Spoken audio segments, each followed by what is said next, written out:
जी, अब इसको ज़रा थोड़ा-सा मैप करते हैं कि इसका मतलब क्या है। थ्योरी तो पढ़ ली। अब मैं एक एफआईपी कर रहा हूँ अपना, और मुझे मालूम है कि ये वाली जो एक्टिविटी है थोड़ी-सी मुश्किल है, और लेकिन बाकी चीज़ें इस पे डिपेंडेंट हैं। तो लेकिन अगर ये ख़त्म नहीं हुई तो बाकी प्रोजेक्ट भी आगे चला जाएगा, तो दैट्स क्रिटिकल। तब मुझे उसको कौन-सी रिसोर्स लगानी है, कौन-सा, ठीक है? तो ये ज़रा मुझे देखना होगा। ये तो मैं खुद ही कर लेता हूँ, ये तुम चीज़ें छोड़ दो, या मैं फलाने से करवा लेता हूँ। ठीक है, तो टीम में ये देखी जाती हैं चीज़ें। जब आप प्रोजेक्ट को प्लान करते हैं, तो आप कहते हैं यार दिस इज़ क्रिटिकल, इसमें देख लो, इस आदमी को लगाओ और इसके साथ ये भी लगा लो, और इन दिनों में मैं फ्री होके तुम्हारे साथ बैठ जाऊँगा। क्योंकि अगर ये वाला हफ्ता आगे चला गया, 10 दिन आगे चला गया, तो पूरा प्रोजेक्ट आगे चला जाएगा। बाकी लोग हाथ पे हाथ रख के बैठे रहेंगे, उनके पास काम ही नहीं होगा या फलानी चीज़ नहीं होगी। तो अब ये सारी चीज़ें समझ में आई कि प्लानिंग वाला पार्ट इतना आसान नहीं होता है। मतलब बनानी तो 3 चीज़ें हैं, लेकिन 3 चीज़ों में कितनी डेप्थ चाहिए, कितनी नॉलेज चाहिए। स्कोप मैनेज किया, फिर टाइम मैनेज किया। टाइम मैनेज करने के साथ खाली टाइम मैनेज नहीं है, तो एस्टिमेशन है। लेकिन वो कौन अवेलेबल है, कौन नहीं अवेलेबल है, ऑर्गेनाइज़ेशन के बारे में, कौन अच्छा काम करता है, कौन नहीं करता है, ऑर्गेनाइज़ेशन कैसे चलती है। एक ऑर्गेनाइजेशन है जो कभी प्रोजेक्ट टाइम पे करती नहीं है, तो फिर ये क्रिटिकल पाथ आप देखेंगे, फिर आप कहेंगे इसमें तो खत्म हो ही नहीं सकता। यानी बनाने के साथ ही हमें पता है कि यार ये 6 महीने वाला प्रोजेक्ट 8 महीने में खत्म होगा, तो भाई इसको प्लान 8 महीने का करो। नहीं सर, फिर वो बॉस नाराज हो जाएंगे। भाई बॉस नाराज, अब ये सारी चीजें हैं जो शायद हमें कल्चर को समझने की जरूरत है कि कल्चर क्या चीज है। प्रोजेक्ट बनाया है इसीलिए है कि वो जी हमें पता चल जाए, अंदाजा हो जाए कि बस इतने में खत्म हो जाएगा, लेकिन हमें मालूम है इतने में खत्म नहीं होगा। भाई ऐसे नहीं करो, ठीक है ना? तो ये है। तो बात समझ में आई, क्रिटिकल बात थोड़ा सा अंदर कॉन्सेप्ट समझ में आ रहा है कि जब हम चीज़ों को ब्रेक करेंगे अपने प्रोजेक्ट को, एक्टिविटीज़ को, तो एक्टिविटीज़ नज़र आ रही हैं कौन सी, ए बी सी डी, ये एक्टिविटीज़ हैं। ड्यूरेशन क्या है, ये 9 8 10, ये एक्टिविटीज़ हैं। और तीसरी चीज़ है उसकी सीक्वेंस। ठीक है, तो सीक्वेंस कैसे होगी, कौन सी चीज़ें इंडिपेंडेंट है वो पैरेलल हो सकती हैं, जो डिपेंडेंट है वो पैरेलल नहीं हो सकती हैं। ठीक है, अब ये जाहिर सी बात है, किसी प्रोजेक्ट को आप बड़े प्रोजेक्ट को किसी के साथ करेंगे, देखेंगे, तो फिर आपको समझ में आएगा। इसलिए कहते हैं प्रोजेक्ट मैनेजमेंट डायरेक्ट नहीं होती है, थोड़ा एक्सपीरियंस होता है, थोड़ा आप सीखते हैं, उसके बाद फिर आप तो अभी थ्योरी पढ़ ली है, लेकिन कोई भी प्रोजेक्ट है, चाहे वो घर बनाना हो, चाहे वो सॉफ्टवेयर बनाना हो, चाहे कोई और काम हो, ठीक है ना, चाहे वो, तो अब ये सारी चीज़ें क्लियर है। आगे चलें, ठीक है चलो।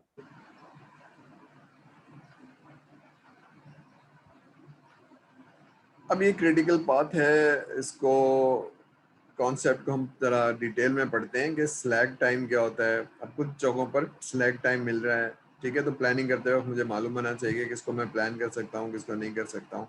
उन कॉन्सेप्ट को थोड़ा सा हम पढ़ेंगे मोर डिटेल, ठीक है, तो उसको थोड़ा सा एक दफ़ा रिवाइज कर लेंगे तो जहन में रहेगा। अब ये वही पुरानी वाली एक्टिविटी है कि एक्टिविटी 1 2 3 4 5 लिख रहा है, T1 लिख रहा है एक्टिविटी 1। तो एक्टिविटी 1 का जो टाइम है वो 5 वीक्स है, एक्टिविटी 2 का जो टाइम है वो 1 वीक है, एक्टिविटी 3 का टाइम है जो है वो 1 वीक है, एक्टिविटी 4 का टाइम 4 वीक 3 वीक्स है, 2 वीक्स है। ये प्रोजेक्ट का स्टार्ट है या एक्टिविटी उसके यानी समझ लीजिए जो भी चीज़ है उसका स्टार्ट और एंड है। ठीक है, अब ये क्या चीज़ होती है, थोड़ा सा हम project management body of knowledge, PMBOK का मतलब है, मैं इसको हाईलाइट कर देता हूँ। पीएमबॉक का मतलब है, oops oops oops oops oops, एक मिनट,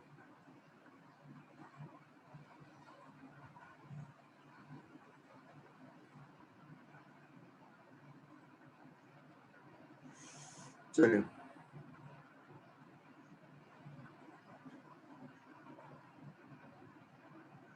अब वो जो आपने टास्क का नाम लिखा और ड्यूरेशन लिखी, फॉर एग्जांपल रिक्वायरमेंट लेनी है 5 दिन में, ठीक है, लेकिन उसमें आपको जब आप क्रिटिकल पाथ बनाते हैं तो आप समझते हैं कि यार ये फलाना काम नहीं खत्म होगा, तब भी हम इसको 15 तारीख से शुरू कर सकते हैं, ठीक है, लेकिन मान लो 17 से तो शुरू करना ही करना है, ठीक है ना, 15 से शुरू कर सकते हैं, लेकिन 17 तो इससे ज़्यादा हम नहीं जा सकते, ठीक है।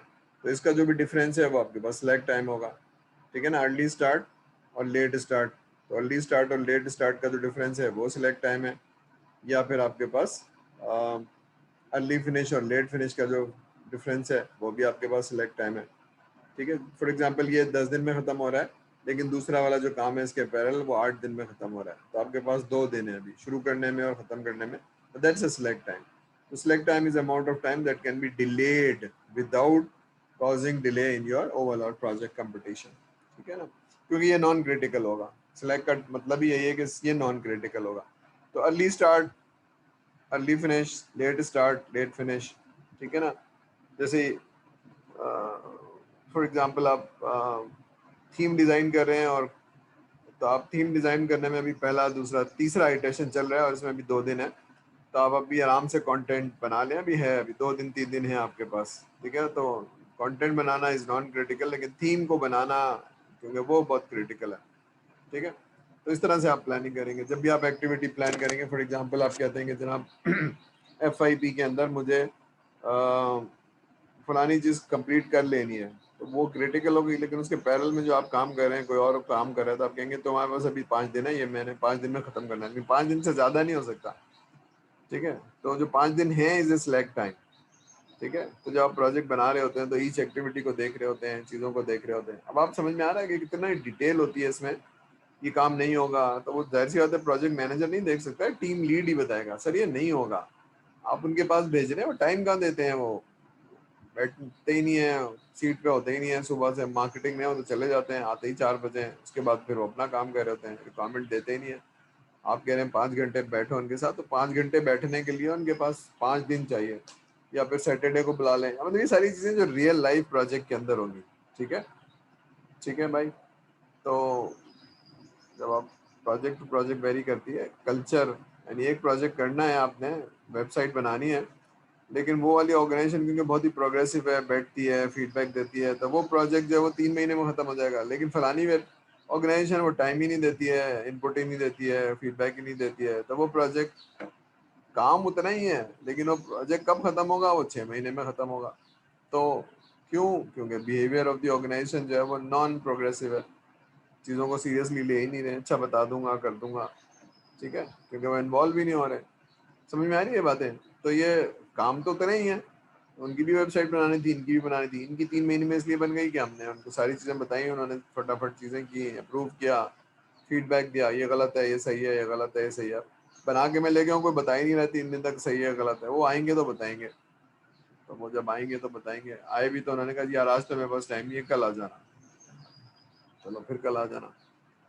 ये आप भी करते हैं, ये हम लोग भी करते हैं। आप गए सुपरवाइजर के पास, सुपरवाइजर ने कहा अभी टाइम नहीं है, तो जो चीज़ आज खत्म करनी थी वो आज नहीं हो पाएगी, ठीक है। तो ये क्योंकि ह्यूमन नेचर इस तरह से है ना कि वो किस तरह से ले रही है उसको, किस तरह से नहीं, तो ह्यूमन इंटरेक्शन ह्यूमन इंटेंसिव बहुत ज़्यादा है। लोगों का मूड, लोगों का खुश होना, नाराज़ होना, यार आज मेरा मूड ख़राब है बस आज, तो ये सारी चीज़ें बहुत इम्पैक्ट करती हैं आपके प्रोजेक्ट को, ठीक है, ठीक है। अब ये थोड़ा सा वही टाइम ड्यूरेशन इन वीक्स है, तो आप देखिए इसमें पूरी डिटेल लिखी हुई है। बिगिनिंग ऑफ द वीक, ठीक है, is end of the week 1, ठीक है। तो early start B1, let start B1, ठीक है ना, बिगिनिंग ऑफ द वीक। अभी सारी डिटेल लिखी हुई है, अभी सब प्लान करते हैं और उसके बाद आप देख पाएंगे। तो इसलिए प्रोजेक्ट मैनेजर का हर एक्टिविटीज़ पे देखना, लोगों के साथ डिस्कशन करना, ठीक है। तो खासतौर पे बड़े प्रोजेक्ट्स पे, जो क्रिटिकल प्रोजेक्ट होते हैं बैंकिंग का और ये सारी चीज़ें, उसमें गलतियां भी हो सकती हैं। और उसमें जो सबसे बड़ा प्रॉब्लम है पाकिस्तान के अंदर वो रिसोर्स का, मतलब वो प्रोजेक्ट को समझते नहीं है, ऑन नहीं करते हैं, ठीक है। तो फिर वो सर मैंने तो रिज़ाइन कर दिया, भाई आप की प्लेयर हैं इस प्रोजेक्ट के ऊपर। हाँ सर क्या करूँ, मगर आप दुबई में 3 गुना सैलरी मिल रही है, रियाल में मिल रही है, दिरहम में मिल रही है, अभी सारी चीज़ें जो बहुत ही प्रैक्टिकली लाइफ में ऑन नहीं करते हैं प्रोजेक्ट को, ठीक है ना। तो I had a tough time, मैंने सॉफ्टवेयर बनाना छोड़ दिया है। मैं अब बनी बनाई जो प्रोडक्ट होती है ओपन सोर्स की उनको मैं लेके बनाता हूँ, क्योंकि हम कल्चर नहीं चेंज करते, लोगों का माइंडसेट नहीं चेंज कर सके पिछले 20 सालों में। That's a problem. ठीक है, तो ये डिटेल में देख लीजिएगा, पढ़ लीजिएगा। अब ये एक प्लान बन गया। ठीक है, मैंने WBS किया, एक्टिविटी है 1, और 1 की सबसेट क्या है 1.1 1.2, ये मैं WBS कर रहा हूँ। एक्टिविटी 1 है, 2 है, 3 है, 4 है, ये 1 की है 1.1 1.2। ठीक है, इसके अगेंस्ट मैंने एक्टिविटीज लिख दी, ये एक्टिविटीज लिख दी। ठीक है, ये आईडी है 1 2 3, इसमें इतने दिन लगेंगे, इसकी स्टार्ट डेट क्या है, इसकी एंड डेट क्या है, ये मैंने कहीं नेट से कॉपी किया हुआ है। तो ये आपका प्लान बन गया, list of activities, duration, start date, end date. एक और चीज होती है रिसोर्स, इसके अंदर आप मैप करते हैं। ठीक है, तो ये प्लानिंग के वक्त ही कर रहे होते हैं। ठीक है ना, कि रिसोर्स कौन सी होगी, ड्यूरेशन कैसी होगी, तो आपके पास एक शेड्यूल बन गया आपके प्रोजेक्ट का। ठीक है, क्लियर है ये बात?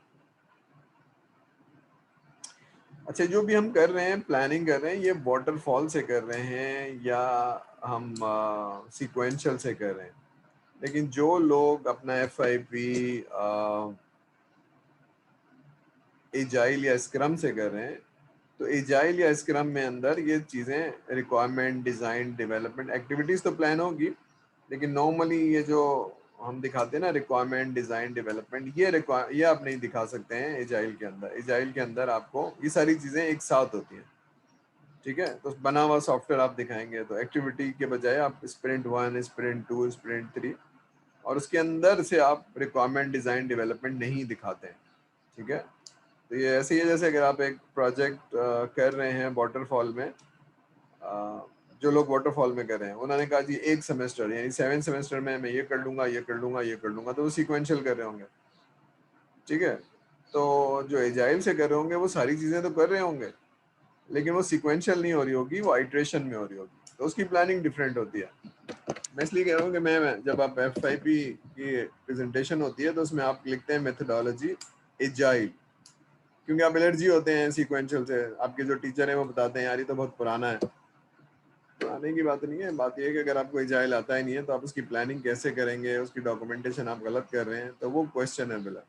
ठीक है, मैं इसलिए कह रहा हूँ कि प्री वार्न कर रहा हूँ कि मैं अक्सर ये गलतियां देखता हूँ कि हम लिखते हैं एजाइल और प्लानिंग हमारी वाटरफॉल होती है या सीक्वेंशियल होती है, तो वैसे नहीं होती है।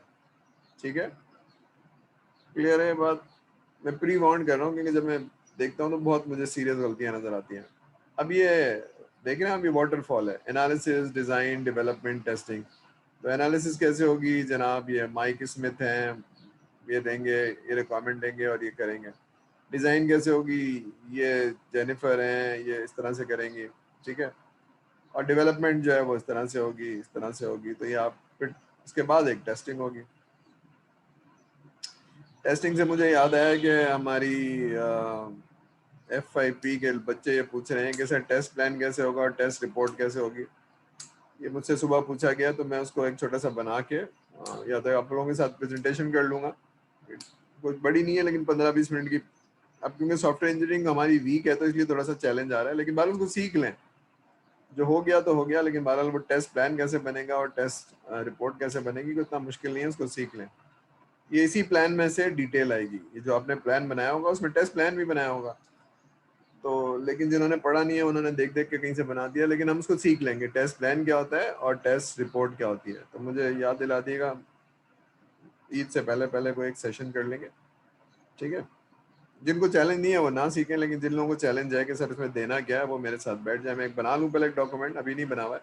सुबह मुझे बताया गया था सलमान साहब ने कि बच्चों को ये चैलेंज हो रहा है, टेम्पलेट चाहिए। तो टेम्पलेट तो खैर दे दूंगा, लेकिन उससे ज़्यादा आपको उसका कॉन्सेप्ट समझना है कि इसका मतलब क्या है। ठीक है, ये पर्ट चार्ट है जिसको आपने देखा कि ठीक है, ये हो सकता है, ये एक्चुअली सीक्वेंस बता रही है। ठीक है, तो सीक्वेंस बताना, ड्यूरेशन बताना, फिर जाके आपका प्लान बनता है। थोड़ी सी फीलिंग आ रही है कि कितनी डेप्थ चाहिए एक प्रोजेक्ट मैनेजर को। एक्सपीरियंस होना बहुत ज़रूरी है, एक एक्सपीरियंस का मतलब डोमेन का नॉलेज होना ज़रूरी है, ऑर्गेनाइजेशन की नॉलेज होनी ज़रूरी है, फिर लोगों के बिहेवियर के बारे में पता होना ज़रूरी है उसको। अगर ये नहीं होगा तो अंडर एस्टिमेट करेगा, वो समझ रहा होगा 2 दिन में हो जाएगा, उसको पता नहीं है 2 दिन में नहीं हो पाएगा। पूरा प्रोजेक्ट जो है ना वो आगे चला जाएगा। क्यों? क्योंकि उस आदमी को फलाने साहब की पता ही नहीं थी। ठीक है, और ये हम अपने एक्सपीरियंस में गुजर चुके हैं ना। हम एक पोर्ट कासिम का प्रोजेक्ट कर रहे थे, हम पेरोल बना रहे थे। हमारा ख्याल था कि पेरोल की रिक्वायरमेंट हो जाएगी, महीने भर में सॉफ्टवेयर बना देंगे, 2 महीने में, 3 महीने में प्रोजेक्ट हो जाएगा। 6 महीने तक रिक्वायरमेंट ही नहीं आई, क्योंकि वो इतनी उसमें बेमानियां थी, उसमें अप्रूवल ही नहीं होती थी, वो गायब हो जाती थी वो। और ये भी हुआ कि असद साहब आपको पता है यहाँ गाड़ियां गुजरती हैं तो उस पर ट्रॉलर गिर जाता है, यानी धमकियां मार देने की धमकियां दे रहे हैं कि भाई ये नहीं हो सकता। तो बिकॉज आई, मुझे नहीं पता था पोर्ट कासिम में क्या होता है, ऑर्गेनाइजेशन के बारे में नहीं पता था, लोगों के बारे में नहीं पता था। तो these are the kinds of planning के अंदर ना वो डिटेल नॉलेज चाहिए होता है। कागज का टुकड़ा है, इसमें रिक्वायरमेंट लिखी है और ड्यूरेशन लिखी हुई है, लेकिन उसके पीछे क्या बैकग्राउंड है, क्या नॉलेज है, वो आपको पता नहीं होता। ठीक है, तो बहुत सारी चीज़ें डाइजेस्ट नहीं हो रही होंगी क्योंकि हम उस एक्सपीरियंस से नहीं गुजरे, लेकिन मैं सिर्फ एग्जाम्पल इसलिए बता रहा हूँ कि आपको थोड़ा सा आइडिया हो जाए। जब आप ये चीज़ें आपका पीछा करेंगी, जब आप कभी प्रोजेक्ट मैनेजमेंट के लेवल में जाएंगे, तो आपको याद आएगा कि हाँ ये सर ने बताई थी ये बातें। ठीक है, तो क्या मैं बता रहा हूँ, मैं बता रहा हूँ एक्टिविटीज़ पहली वाली चीज़ें वो स्कोप के से ड्राइव होंगी, लेकिन उसके बाद जो ड्यूरेशन है उसमें इंडिविजुअल, उसमें ऑर्गेनाइजेशन और उसमें उसकी अवेलेबिलिटी। ठीक है, ये सारी चीजें आपको मालूम होनी चाहिए। हमने क्या चीजें पढ़ ली हैं अभी, थोड़े कॉन्सेप्ट पढ़ लिए टाइम मैनेजमेंट के, उसको पीएम बॉक नेक्स्ट लेवल में पढ़ेंगे, यानी नेक्स्ट लेक्चर में पढ़ेंगे। प्रोजेक्ट मैनेजमेंट की टेक्निक्स हैं। ठीक है, तो हमने कुछ टर्मिनोलॉजी पढ़ ली, ड्यूरेशन पढ़ ली, सीक्वेंस पढ़ ली और माइलस्टोन पढ़ लिए। ठीक है, तो अब हम प्रोजेक्ट के माइलस्टोन हमें पता होगा, विजिबिलिटी आ जाएगी, हमें समझना होगा कि कैसे हम देख सकते हैं नॉन विजिबल को विजिबल में कैसे कर सकते हैं। ठीक है, तो प्रोजेक्ट शेड्यूलिंग के कुछ टूल्स हैं। एमएस प्रोजेक्ट बहुत सारे लोगों ने यूज़ किया होगा, प्राइमावेरा भी एक बहुत यूज़ होता है, सिविल इंजीनियरिंग में बहुत यूज़ होता है Primavera, it's an expensive tool. तो एमएस प्रोजेक्ट यूज़ कर लें, वरना आप कागज़ पेंसिल पे एक्सेल शीट में भी बना सकते हैं। ठीक है, तो ये चीज़ें बहुत इंपॉर्टेंट हो गई। क्या चीज़ हो गई, जितनी डिटेल है आपके पास काम की, वर्क ब्रेकडाउन स्ट्रक्चर, तो इसके अंदर इसका मतलब है बिजनेस की नॉलेज होनी ज़रूरी है। जितनी बिजनेस की अच्छी नॉलेज होगी उतना मैं अच्छा ब्रेक डाउन बना सकूंगा। ठीक है, तो मैंने बताया था कि प्रोजेक्ट मैनेजर को प्रोजेक्ट मैनेजमेंट होता है, लेकिन डोमेन की नॉलेज थोड़ी सी हो सकता है ना हो सकता है ना हो। तो अगर उस एक्सपीरियंस है, फॉर एग्जांपल जो बैंकिंग के लोग हैं वो एक्सपीरियंस प्रोजेक्ट मैनेजर भी होते हैं, रिक्वायरमेंट इंजीनियर, तो उनके लिए प्लानिंग करना आसान होती है। लेकिन और जगहों पर जो प्रोजेक्ट मैनेजर है उनकी डोमेन की नॉलेज वीक होती है, तो बिजनेस एनालिस्ट या रिक्वायरमेंट इंजीनियर उसकी बहुत हेल्प करता है। ठीक है, फॉर एग्जाम्पल मैं एक प्रोजेक्ट मैनेजर हूँ, मुझे सॉफ्टवेयर इंजीनियरिंग तो आती है, लेकिन कैश आउटफ्लो नहीं आता या आरओआई नहीं आता, रिटर्न ऑन इन्वेस्टमेंट। तो मैं कहता हूँ डियर फाइनेंस, इधर आओ जरा मेरे साथ बैठो। तो मेरा जो फाइनेंस का बंदा होता है उसको मैं बिठाता हूँ, मैं कहता हूँ इसका क्या मतलब है, और ये महीने में कितने कितने कैश, सैलरी तो मुझे पता है कि 4 लोगों की सैलरी जा रही है, उसके अलावा मुझे बताओ। तो बताता है कि सर इतना ट्रैवल होगा, इतना इंश्योरेंस में जाएगा और इतना इन लोगों को ये देना पड़ेगा। तो जाहिर सी बात है मेरी नॉलेज लिमिटेड है मतलब फाइनेंस की, लेकिन मैं किसी हेल्प ले सकता हूँ ना, किसी को बिठा सकता हूँ प्रोजेक्ट को मैनेज करने के लिए। तो यहाँ पर भी ऐसे होता है।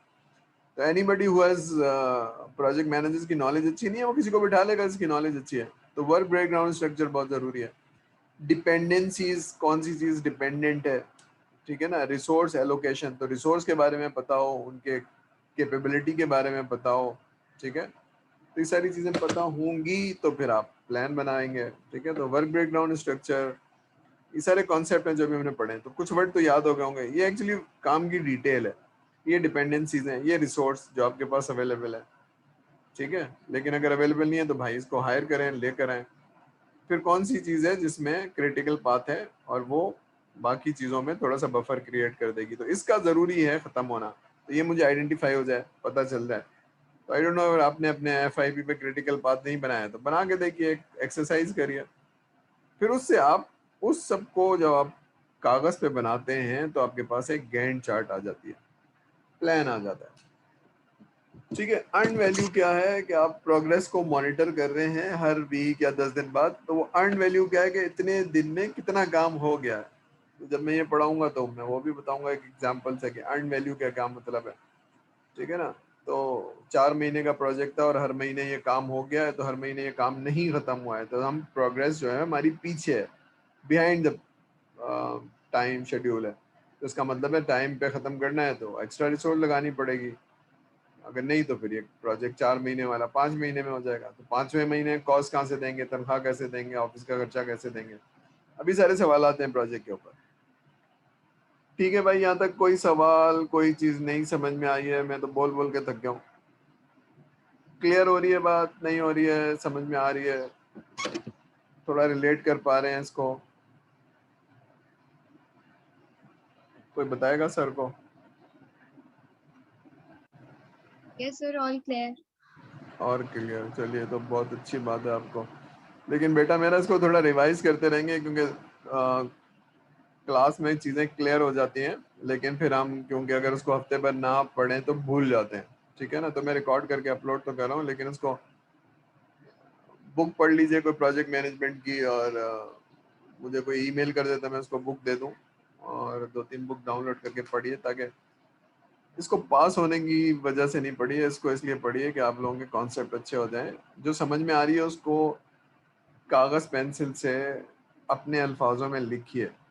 बात एक चीज़ है, वो ये कि जब आप सुन रहे हैं तो आपके दिमाग में कुछ चीज़ जा रही है, लेकिन उस दिमाग को रिकॉल करें और हाथ के ज़रिए कागज़ पे नोट्स लिखें तो वो रिवाइज हो जाती है।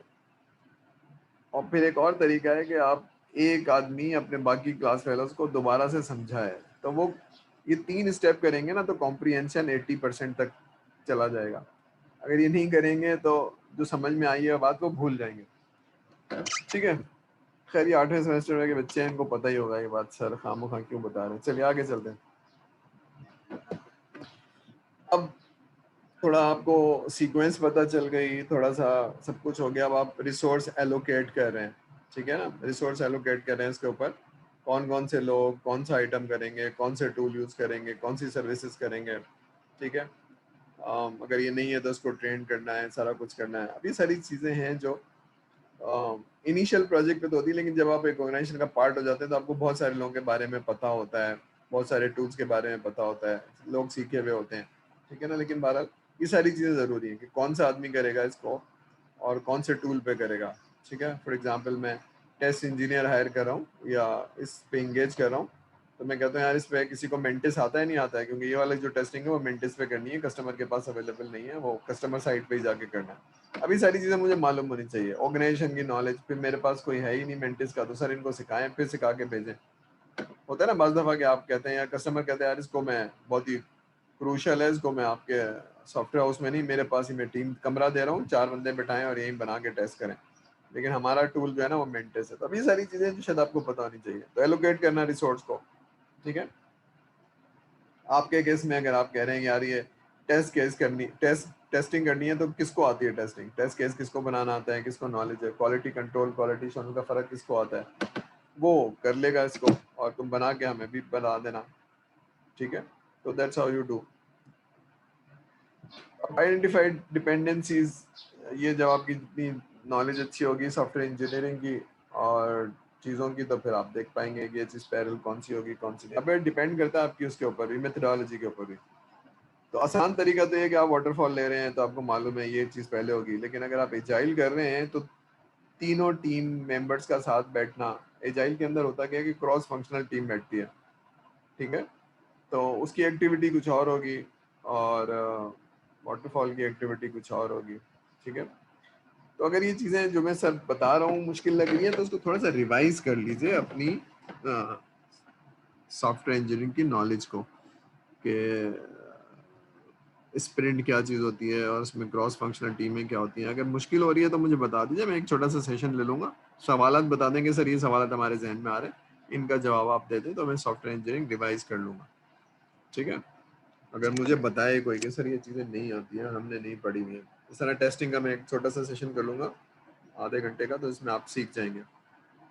हमारे पास कुछ बच्चे आए थे अभी एफआईबी के बच्चे, और वो उनको क्वालिटी कंट्रोल और क्वालिटी एश्योरेंस और टेस्टिंग का फ़र्क नहीं पता था, जो कि अच्छी बात नहीं है हमारे बच्चों के लिए, तो सीख लीजिए। ठीक है? तो अब आपने डिपेंडेंसीज पता चल गई, रिसोर्स की कैपेबिलिटी पता चल गई, ऑर्गेनाइजेशन प्रोग्रेसिव है नॉन प्रोग्रेसिव है, अब आप उस हिसाब से ड्यूरेशन लगाएंगे। ड्यूरेशन आगे पीछे हो सकती है, बिल्कुल हो सकती है। फॉर एग्जांपल जैसे मैंने कहा ना, एक काम 4 घंटे का है, लेकिन इस ऑर्गेनाइजेशन में ये काम 4 घंटे में हो जाएगा, लेकिन फलानी ऑर्गेनाइजेशन में ये 4 घंटे में नहीं हो पाएगा। क्यों नहीं हो पाएगा? ठीक है, तो वो हमें समझने की जरूरत है कि इसमें क्यों नहीं हो पाएगा। फिर इसी तरह से फिर फाइनल डेट कैलकुलेट करते हैं। सर ये तो आपने कहा था यू नो दिसंबर के एंड में हो जानी चाहिए, लेकिन ये डेट तो फरवरी में जा रही है। तो फिर आप उसको क्रश करते हैं, खींचते हैं पीछे, फिर आप एक्स्ट्रा रिसोर्स लगाते हैं। तो फाइनल डेट क्या है सर? ये बस दिसंबर नहीं तो बस 10 जनवरी से आगे नहीं जा सकती है। तो बस फिर ये सारी चीज़ें आप क्रश करते हैं, ठीक है, उसको पीछे लेके जाते हैं। जैसे आपकी है, आपकी जब आपकी फाइनल एग्जाम हो जाएगा उसके फौरन बाद आपकी इवैल्यूएशन है, उससे एक डेट आगे नहीं जा सकती। काम खत्म नहीं हुआ तो बस नहीं हुआ। ठीक है, तो ये हम एक प्लान देखेंगे, मैं आपको बताऊंगा। तो ये लिस्ट ऑफ टास्क है, लिस्ट ऑफ टास्क है, ये ड्यूरेशन है, और इसके आगे start date and end date. Actually ये है start date and end date, और ये स्टार्ट डेट और एंड डेट है, उस पर ये आदमी है। ये एक्चुअली प्रोग्रेस है, ये प्रोग्रेस लिखी हुई है, ठीक है ना। ये काम 50% हो गया है, ये काम 28% हो गया, ये काम इतने परसेंट हो गया, इस तरह से, ठीक है। तो क्योंकि ये गैंट चार्ट बना हुआ है MS प्रोजेक्ट में, तो इसको ज़रा मॉनिटर करना आसान है, ठीक है ना। तो हम इसको देखेंगे। जनाब कोई सवाल, कोई अटेंडेंस ले लीजिए यार, इससे पहले कि आपका वक्त कम हो। अटेंडेंस ले लीजिए, कोई सवाल है तो पूछ लीजिए सर से। शुक्र है आपकी क्लास हो गई, इससे पहले वाली मेरी क्लास नहीं हुई क्योंकि हमारा LMS नहीं चल रहा था। चलिए जरा सोचिए क्या क्या है, जब तक मैं अटेंडेंस ले रहा हूँ। आपकी अटेंडेंस लेने में भी 10 मिनट लग जाते हैं। अली शाह, प्रेजेंट। मैं ये पॉज कर दूं।